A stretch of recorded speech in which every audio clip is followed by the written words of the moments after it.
Quelles sont tes racines et tes fondations? Alors mes racines, ouais, je suis né à Sète, donc ben, ma mère est de Sète, donc issue d'une grande famille aussi, donc qui sont 10. Donc du côté de ma mère ou de mon père, j'ai une grande famille italienne du côté de ma grand-mère. D'ailleurs, ma grand-mère regarde la télé italienne, parle italien. Donc quand j'y vais, même elle me parle italien. Donc des fois, je suis là, je dis, oh mamie, il faudrait que je m'explique un peu. Elle regarde, elle, c'est vraiment une italienne, elle fait à manger italien, c'est la vraie italienne. Voilà. Et du côté de mon père, voilà, c'est espagnol aussi, parce que bon, ben voilà, j'ai des cousins qui sont gitans catalans, donc qui sont espagnols aussi, du côté de ma mère aussi. Donc, et je trouve que ce soit ces mélanges, que ce soit italien ou espagnol, il y a beaucoup de valeurs. Beaucoup, c'est beaucoup la famille, c'est beaucoup les traditions. Et moi, j'aime ça, j'aime la famille. Donc, c'est vrai que ces traditions, ça me convient. Puis ça fait un mélange, donc voilà, dans la vie, il faut faire des mélanges. Il ne faut pas être raciste. Je pense qu'il faut il faut s'ouvrir aux gens, à d'autres cultures. Et puis après, voilà, j'ai grandi sur Gijan avec mes grands-parents aussi. Donc j'ai pas mal bougé dans ma vie. J'étais sur Gijan, Sète, après Frontignan aussi. J'ai été à l'école à Frontignan.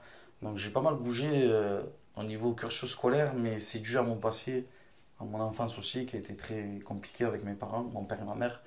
Voilà, ils ont refait leur vie, mais ça a été une période difficile.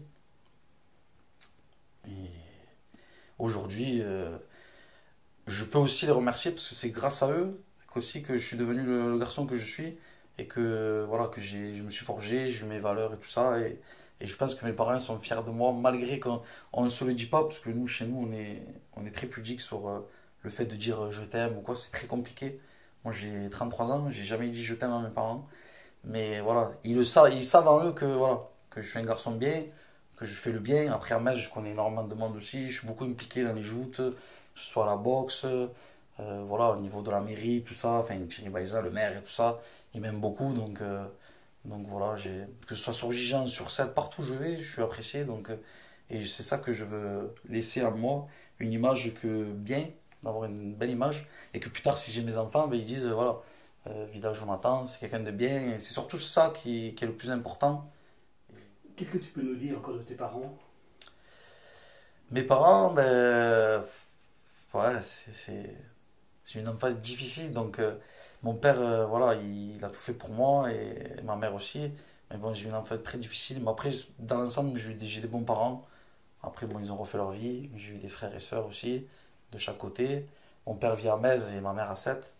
Mais voilà, malgré qu'ils ne se parlent plus, moi je garde toujours, ça reste ma mère et mon père, ça reste toujours des liens forts. Mais ce que je suis content, c'est qu'ils n'ont pas reproduit les erreurs qu'ils ont fait quand ils étaient jeunes. Du moment que ma soeur et mon frère vont bien, ils n'ont pas reproduit la même histoire que j'ai eu moi. Et ça, c'est bien. Parce qu'on fait tous des erreurs. On le comprend plus tard. Quand j'étais petit, j'en voulais à un ou que ce soit à l'autre. Mais au final, quand on grandit, on se rend compte que la vie, c'est comme ça. Et c'est malgré. Des fois, on ne peut pas finir la vie avec la même personne. Quand ça se passe bien, ça va. Mais quand ça se passe mal, c'est compliqué. Mais c'est surtout de ne pas reproduire les mêmes erreurs. Et je pense qu'ils ont compris, ils n'ont pas fait les mêmes erreurs. Et pour ça, voilà, je les en remercie. Et voilà, mes frères et sœurs sont bien, donc c'est le plus important dans la vie. Qu'est-ce qu'ils font comme métier, tes parents? Alors, mon père était chef d'entreprise dans la maçonnerie. Son premier métier était mécanicien. Et ensuite, il a basculé dans la maçonnerie parce que mon grand-père était avant, travaillait dans la maçonnerie, tout ça. Donc après, il a ouvert une entreprise de maçonnerie. Et après, bon, il a dû arrêter parce que bon, il avait beaucoup d'employés, donc il y en avait qui n'étaient pas sérieux, tout ça. Donc mon père a préféré arrêter et se lancer dans l'immobilier. Donc aujourd'hui, il réfléchit à ce qu'il va faire. Mais bon, mon père, c'est quelqu'un d'ambitieux. Il est un peu comme moi. En fait, dans la vie, on avance, on a des buts, on a des objectifs et on veut les atteindre. Et mon père, il est un peu comme ça. Et je pense que je tiens beaucoup de lui. Mais j'ai un caractère de ma mère aussi. Donc j'ai le caractère de ma mère. Après, ma mère, elle a jamais travaillé, donc c'est un choix aussi. Elle a voulu s'occuper des enfants, de nous, et comme elle a pu. Mais voilà, c'est un choix aussi. Donc voilà, mes parents, je les définis comme ça. Mais bon. Et qu'est-ce que tu as appris d'eux finalement? J'ai appris d'être indépendant, voilà, de me débrouiller tout seul. Si je voulais quelque chose, ben, il fallait que j'aille le gagner. Parce que mon père, il m'a toujours dit, si tu veux quelque chose, il faut que tu ailles travailler, parce que je te l'achèterai pas. Et je pense que c'est voilà, c'est une leçon de vie et ça apprend beaucoup de choses. Parce que quand on a tout dans la main, ben, on devient feignant ou on fait rien. Et mon père, c'est ce qui m'a appris. Et voilà, après, du côté de ma mère, appris, ouais, je sais pas, c'est plutôt moi qui ai appris des choses à ma mère que l'inverse. Et mon père, ouais, m'a appris beaucoup de choses. Quand tu dis que tu as appris des choses à ta mère, qu'est-ce que tu as pu lui apprendre? De pas refaire les mêmes erreurs et surtout de bien élever mon frère et ma soeur, malgré la difficulté, parce qu'on a traversé une mauvaise passe. Et voilà. Et j'ai su pardonner aussi, parce que quand on a une enfance difficile, forcément, il y a toujours les coupables. Et on sait toujours la vérité quand on grandit. Et voilà, j'ai su pardonner à ma mère, mais j'ai su aussi la faire pleurer à un moment de ma vie. Et parce que j'avais des questions et des réponses que je n'avais pas, donc j'ai posé des questions. Et je pense que depuis ce jour-là que j'ai mis les choses au clair et j'ai posé les choses sur la table, du coup ça va beaucoup mieux avec ma mère et on le sent que c'est plus affectif, alors qu'avant c'était plus de la haine qu'autre chose, parce que j'ai vécu une enfance difficile. Mais voilà, j'ai su remettre les choses à sa place et surtout avoir le bien de mes frères et sœurs. C'est le plus important pour moi. Le plus important, c'est ma famille et mes frères et sœurs. Voilà. Tant qu'eux sont bien, tout va bien. Moi, je peux prendre toute la peine du monde sur moi et j'ai les épaules pour. Donc voilà, nous à la boxe, on est comme ça. On prend toujours notre sac à dos, on prend tout le poids derrière. Mais voilà, tant qu'eux sont bien, c'est le plus important pour moi. Après, voilà, j'ai mes parents qui sont séparés. Donc j'ai un frère et une sœur du côté de ma mère. Et après, j'ai deux sœurs et un frère du côté de mon père. Donc ce sont des demi, mais pour moi, le mot demi, ça ne compte pas. Donc pour moi, c'est mes frères et sœurs. D'ailleurs, quand on me dit demi, j'aime pas. Parce que j'aime pas ce mot-là. Il n'y a pas de demi. C'est mes frères et sœurs. Point, c'est tout. Quels sont tes rapports avec eux, justement? Bah, j'ai de bons rapports avec eux. Plus du côté de ma mère, parce qu'ils sont grands. Donc, mon frère a 25 ans, donc ma soeur a 22 ans. Donc, là, moi, j'ai 33. Donc, ça va, on arrive à parler, on arrive à discuter. Après, du côté de mon père, c'est un peu plus compliqué parce que, bon, ils sont jeunes. Donc ils ont 16, 14, 16, 12 pardon, et 8 ans. Donc c'est un peu compliqué. Vous voyez, il y a un écart d'âge quand même. Mais dans l'ensemble, ça va. Ça se passe bien. Mon père fait régulièrement des repas, tout ça. Donc ouais, ça se passe bien, non. Après, quand ils grandiront, je pense que je passerai un peu plus de temps avec eux. Mais bon, voilà, ils sont jeunes. Et puis moi je bouge aussi. Donc c'est vrai que on se voit quand on peut. Mais c'est vrai que je bouge beaucoup. On a parlé des parents, mais je voudrais que tu nous parles de tes grands-parents, de ce qu'ils ont pu t'apporter. Alors, mes grands-parents, pour moi, c'est tout pour moi.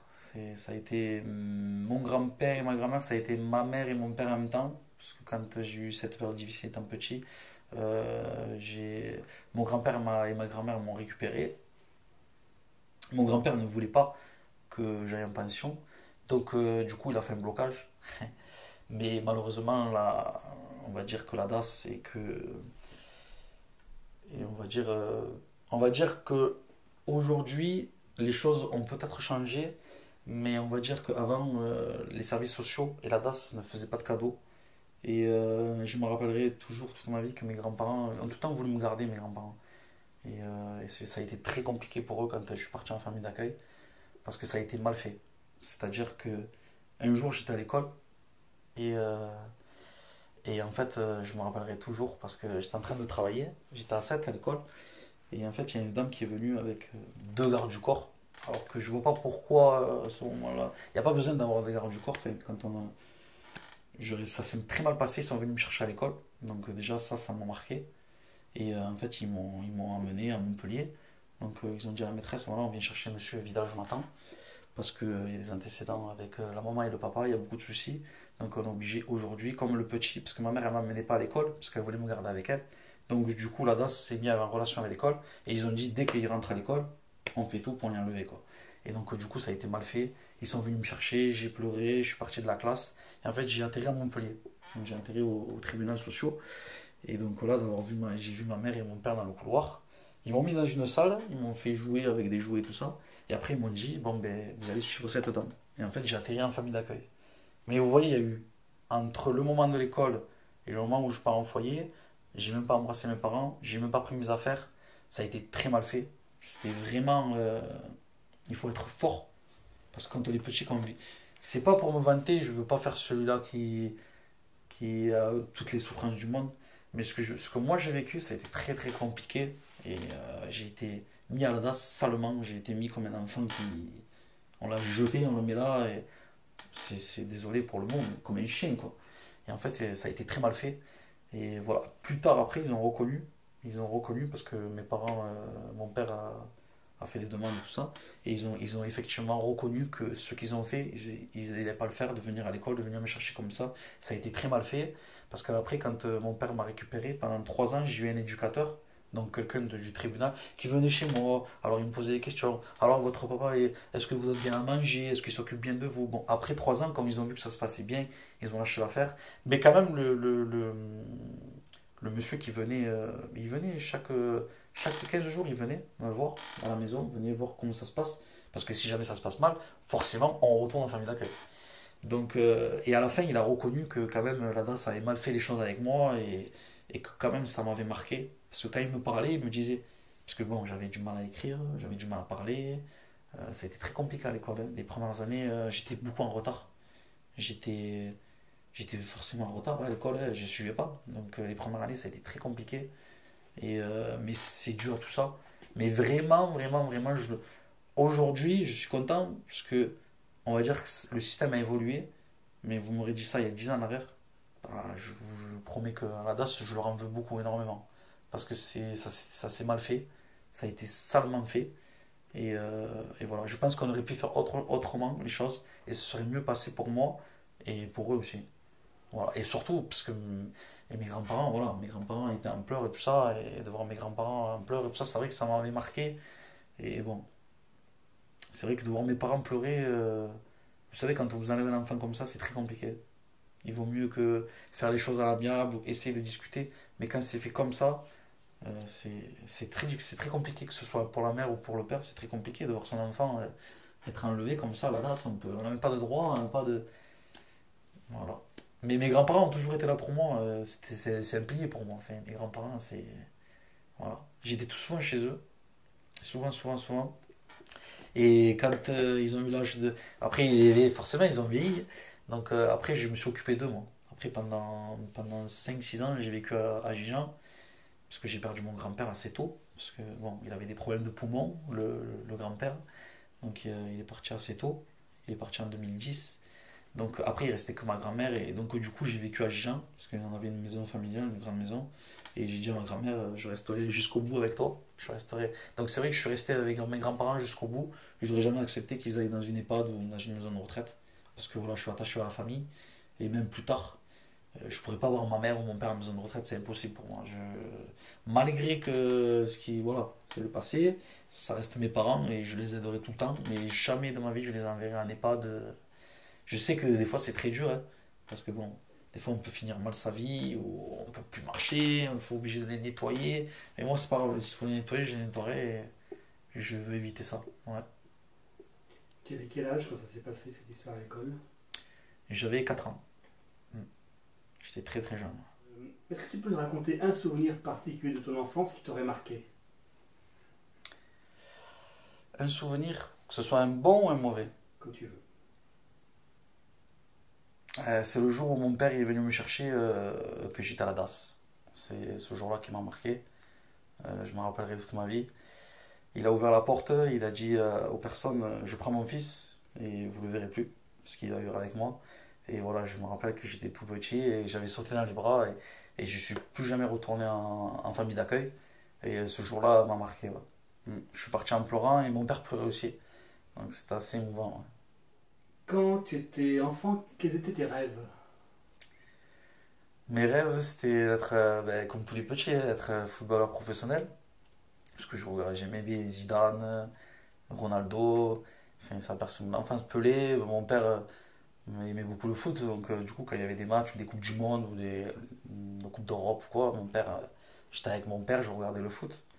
Mais bon, j'aimais aussi la boxe. J'aimais bien quand il y avait les combats de Mike Tyson, tout ça. Des fois, je me levais à 4 heures du matin et je regardais les combats de Tyson. Des fois, je restais 2 heures devant la télé et le combat, il durait 2 minutes, quoi, parce qu'il mettait un KO. Et donc, du coup, c'était assez expéditif. Et du coup, des fois, je me faisais engueuler parce que bon, je restais devant la télé, c'était tard. Le lendemain, je devais me lever. Mais mes rêves, c'était ouais, c'était le foot d'abord et après la boxe.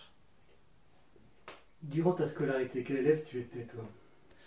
Euh, J'étais un élève assez timide, assez refermé, dû à mon passé. J'étais pas quelqu'un d'ouvert. J'étais quelqu'un de réservé. Quand j'étais à l'école jeune, hein. Après, quand j'ai commencé à être adolescent, j'ai commencé à prendre confiance en moi. Puis au collège, j'étais au collège à Frontignan, donc à Frontignan, au collège Les Deux Pins. Et c'est vrai que là-bas, j'ai passé 4 ans et j'ai rencontré, j'avais une bonne classe et j'étais super vite mis à l'avant. Je travaillais bien et j'avais une bonne classe. Donc, en fait, tous les soucis d'avant et le passé, que le fait que j'étais enfermé et tout, ben, ça s'est envolé quoi. Donc, c'est vrai qu'au collège et lycée, j'ai passé de bonnes années. Mais après, on va dire du CP jusqu'à l'âge de 10 ans, l'école, c'était très compliqué. Ouais. J'étais toujours au fond, j'étais timide, je parlais pas, j'avais du mal à lire, j'avais du mal à écrire, dû au passé. Souvent, avant, les profs prenaient pas le temps. Et c'était, on te met au fond, tu suis pas, tu suis pas. Donc, du coup, c'est vrai que j'ai eu pas mal de retard au niveau de l'école et j'étais pas intégré avec les autres. Donc, du coup, j'ai toujours été mis à l'écart. Et donc, c'est ça aussi qui m'a marqué, c'est qu'à l'école, j'étais tout le temps mis à l'écart. Donc, pourtant, je comprends pas parce que la maîtresse, elle aurait dû faire un peu plus attention à moi, vu mon passé. Mais bon, après, il y en a qui le comprennent, des professeurs, il y en a d'autres que non. Mais c'est vrai que, ouais, de l'école, on va dire que étant petit, je garde pas une très bonne image. Mais après, à partir de 14 ans, le collège et tout ça, oui, après. Et puis voilà, les petits amis, puis on fait des rencontres. C'est plus pareil après, c'est pas la même chose.